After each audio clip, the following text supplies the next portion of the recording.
Hello दोस्तों, welcome to all of you.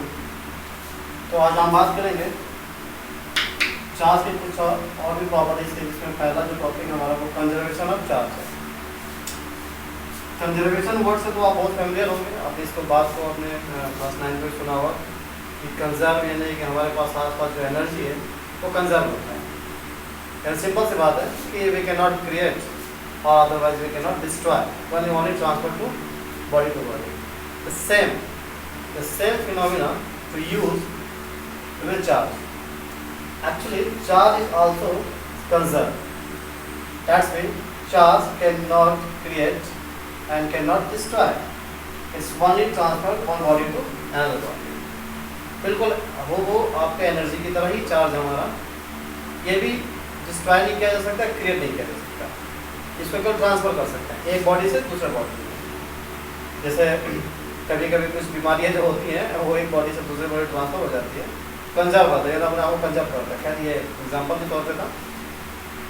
तो उसी तरीके से चार्ज जो होती है वो कंजर्व होता है। जैसे अगर हम सिंपल सी बात करें, अगर एनर्जी की बात करते हैं तो एनर्जी को हम जानते हैं, सिंपल सी बात है कि अगर एनर्जी को हम जितना मेरे पास एनर्जी होगा उतना हम काम में कन्वर्ट कर देंगे, यानी फोर्स इंटू डिस्प्लेसमेंट। आपने ये मोशन वर्क एनर्जी में पढ़ा होगा आपने। उसी तरीके से अगर चार्ज ट्रांसफर कर रहा है, जैसे कि एज को अगर हम ट्रांसफर करें, एज को तोड़ने की कोशिश करें, या एज अगर हम चार्ज को डोनेट करने की कोशिश कर रहे हैं, चूँकि एज एक पॉजिटिव चार्ज होता है, तो वो टूटेगा as plus plus E minus, यानी कि अपने आप को पॉजिटिव आयन बना रहा है, दूसरे को निगेटिव आयन बना रहा है। तो एज इस समय उसकी टोटल चार्ज कितनी है? 0। और जो चार्ज करने के बाद भी अगर उसके पास टोटल चार्ज कितना है? 0। तो ये एक चार्ज कंजर्व है। उसी तरीके से NaCl को अगर हम ब्रेक करते हैं Na+Cl, यानी जितना ये डोनेट करेगा उतना ये इसी तरह दोनों कॉन्फिगरेशन बिल्कुल फिक्स होंगे। तो ये एक तरीके से क्या होता है, चार्ज इसमें भी क्या है? कंजर्व है। यानी ओवरऑल तो we actually focus on charge of conservation, यानी चार्ज है कंजर्व हो गया। जैसे अगर सिंपल इस बात एक अपने घर में प्रैक्टिकल के तौर पे आप इसको यूज़ कर सकते हैं। जैसे अगर मान लीजिए कि आप घर में लड़ाई करते हैं, शैतानियाँ करते हैं, तो पापा मम्मी गुस्से हो जाते हैं, तो कहते हैं ना आपको पीटना शुरू कर देते हैं। वो होता है, कोई बात से भी समझ जाता है। तो अगर हम इसको अपने फिजिक्स के लॉ में अगर सोचें तो वो आपको तब तक पीटेंगे जब तक या तो वो थक जाए या आप उनकी बात ना मान जाए। यह एक छोटी सी एग्जाम्पल है घर के लिए। खैर उसी तरीके से अगर मेरे पास एक आयरन रॉड है, सॉरी एक ग्लास रॉड है, अगर मैं इसको इलेक्ट्रिफिकेशन से चार्ज करते हैं और पेपर को लिफ्ट करते हैं, तो ये पॉजिटिव चार्ज है। अगर ये पेपर हमारा निगेटिव चार्ज है तो इसके बीच में फोर्स यानी अट्रैक्शन ऑफ फोर्स लगेगा।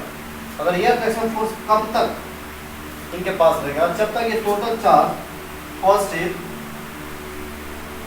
और टोटल चार्ज निगेटिव ये अपने आप को न्यूट्रलाइज ना करे, यानी क्या ना करें? 0 कर दें। यानी चार्ज एक दूसरे जितना उसने डोनेट किया तो उसको वापस मिल जाए, और जिसने डोनेट वापस लिया तो उसको डोनेट कर दे, तो वो एक तरह से कंजर्व हो जाएगा। यानी कि वो तब तक उस पर फोर्स अप्लाई करके रखेगा जब तक एग्जैक्टली उसका चार्ज जो है कंजर्व रहेगा, कंजर्व रहे।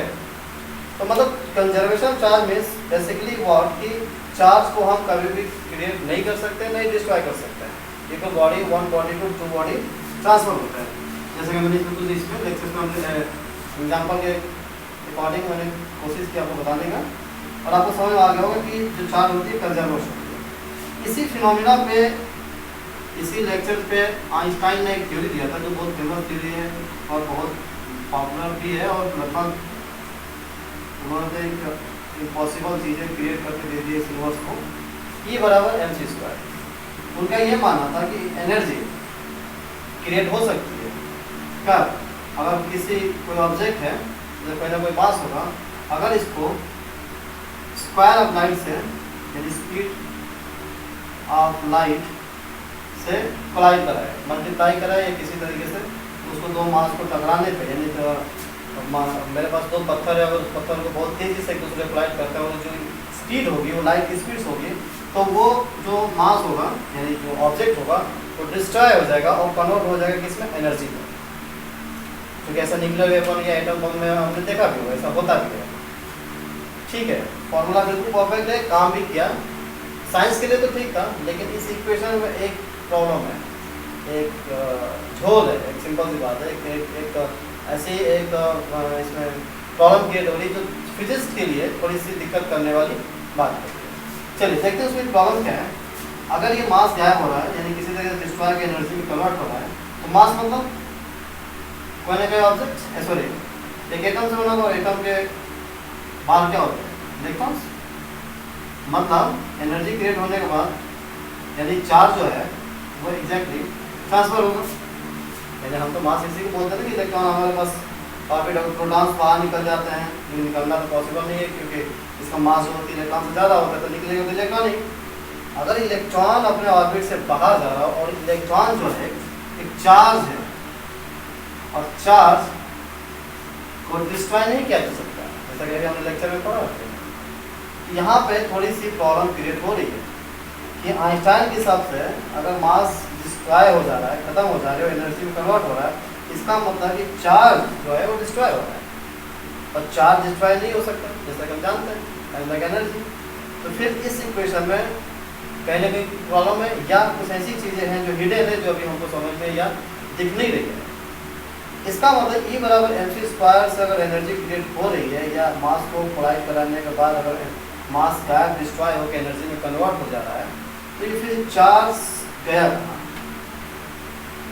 चार्ज का गायब होने का मतलब होता है कि आपका मास बिल्कुल गायब होना, यानी चार्ज को कम्प्लीटली डिस्ट्रॉय हो जाना और एनर्जी में कन्वर्ट होना। तो बहुत दिनों के बाद इसका सॉल्यूशन निकालते लोगों को पता नहीं था, शायद उसमें आइंस्टाइन को भी नहीं पता था कि ऐसा कैसे होगा। खैर उन्होंने ये तो इक्वेशन दे दिया था, मैं भी पता भी होगा। तो एक्चुअली जब इसको तोड़ा गया तो हमारे पास जो न्यूक्लियर में यानी एटम के न्यूक्लियर में हमारे पास था प्रोटॉन प्लस न्यूट्रॉन, लेकिन इनके साथ साथ एक और मेंबर था जो बहुत छुपा हुआ था और एग्जैक्टली वो इलेक्ट्रॉन का बड़ा भाई निकला, यानी हम उसको कहते हैं इसमें एक हमारे पास पॉजिट्रॉन था यानी E+,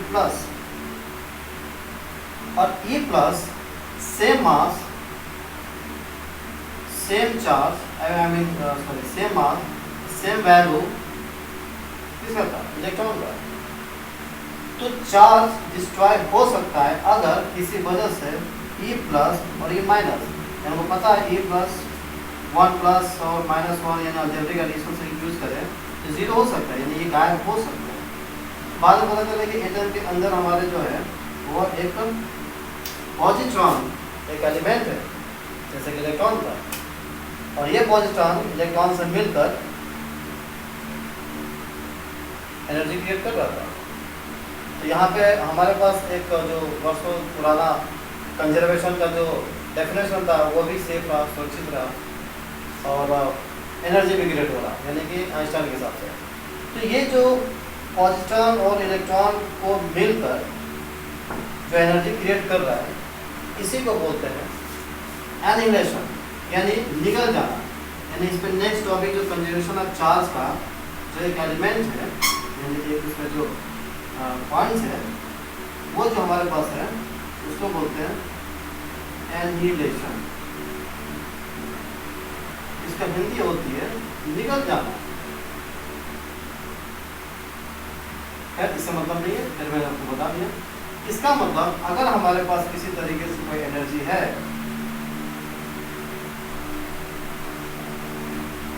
अगर वो mc² के बराबर हो रही है, तो कहीं ना कहीं इस मास के अंदर जो हमारे पास इलेक्ट्रॉन है और वो पॉजिट्रॉन के साथ अगर कोलाइड कर रहा है तो क्रिएट होगा एक एनर्जी में, उस एनर्जी को बोलते हैं गामा रेस। इसका मतलब ये gamma rays exactly positron electron को निगल जा रहा है, यानी इनहेल कर रहा है।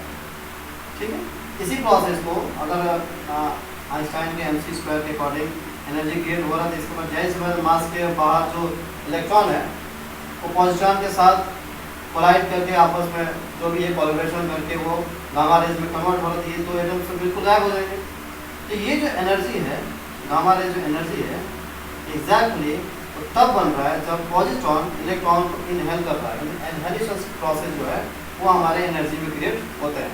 Basically this term to be use E+ यानी पॉजिट्रॉन को अगर इलेक्ट्रॉन के साथ कोलाइड कराए यानी ऐड कराए तो हमारे पास जो एनर्जी निकल पाती है उसी को प्रोसेस को बोलते हैं एनिहिलेशन। जैसे अगर हमारे पास किसी भी तरीके से एक वॉल हो हमारे पास बहुत हैवी हो और इसमें बहुत सारे अगर हमारे पास एग्जैक्टली किसी न किसी तरीके से ये कोई ऑब्जेक्ट से बना ही होगा हाथ से, और इस पर हम स्पीड ऑफ लाइट से कोलाइड कर रहे हैं किसी ऑब्जेक्ट, इसमें से जो निकलने वाले रेज हैं यानी गामा जो रेज है, इसमें एग्जैक्टली दो ऑब्जेक्ट है, यानी रेज के अंदर क्या है ई प्लस ई माइनस, यानी इस रेज अकेला किसी एक का इसमें इंक्लूडिंग नहीं है, मतलब इसकी डेफिनेशन एक का नहीं दे सकते, यानी इस रेज के अंदर हमारे पास दो एलिमेंट्स है पॉजिट्रॉन एंड इलेक्ट्रॉन। तो इस ऑब्जेक्ट पे अगर हमारे पास किसी तरीके से रेजेस टकरा रही है यानी कोलाइड कर रहे हैं, तो हमारे पास जो रेज निकलेगी वो एनर्जी के तौर पर निकलेगी, और ये एनर्जी हमारे जो प्रोसेस से बनकर उसको बोलते हैं एनर्जी।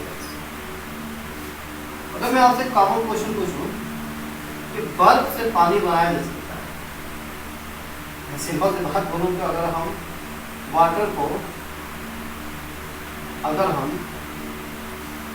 एक लिमिट ऑफ टेम्परेचर से ज़्यादा नीचे रखें तो वो आइस में कन्वर्ट हो जाता है। ये भी तो पॉसिबल है कि आइस को वाटर में कन्वर्ट किया जा सकता है, जो वेरी बेसिकली आपने घर में अक्सर अगर फ्रिज का आइस क्यूब पे देखा होगा, लाइट चली जाती है तो आइस क्यूब पानी की तरह कन्वर्ट हो जाता है, और फिर लाइट आते हैं उसका टेम्परेचर इंक्रीज यानी कि डिक्रीज माइनस में जाने लगता है तो वो बर्फ में कन्वर्ट होता है।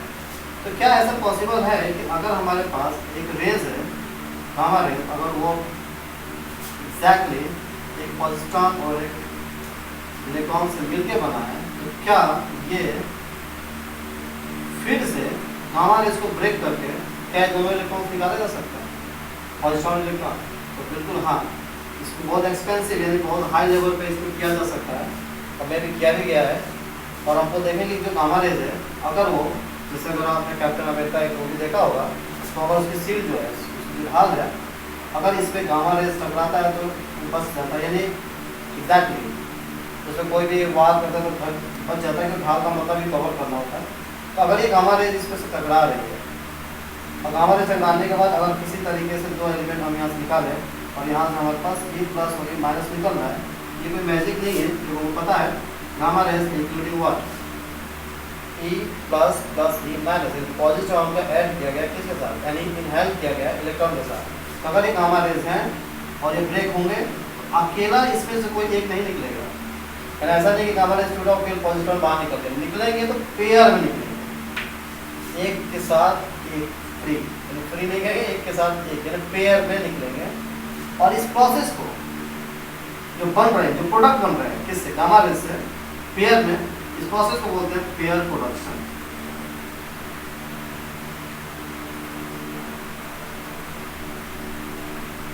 तो कंजर्वेशन चार्ज के एलिमेंट्स इनहेलिशंस जिसमें हम यूज करते हैं एग्जैक्टली जो हमारे पास गामा रेज बनता है ई प्लस ई माइनस, और इसमें जो हमारे पास ब्रेक होकर निकलते हैं E plus plus E minus two gamma. इस वाले प्रोसेस को बोलते हैं पेयर प्रोडक्शंस और इस वाले होते हैं इनहेलिशंस। तो ये कंजर्वेशन ऑफ चार्ज के कुछ एलिमेंट्स थे जो मैंने आपको डिस्कस किया, और मुझे उम्मीद है कि आपको समझ में आया होगा। तो बहुत सिंपल है, बस आप डेफिनेशंस या कंसेप्ट पे फोकस करिए कि एग्जैक्टली इसका मतलब क्या है, क्योंकि आगे बहुत सारे ऐसे न्यूमेरिकल्स आएंगे जो आपके कंसेप्चुअल्स को और स्ट्रॉन्ग करेंगे।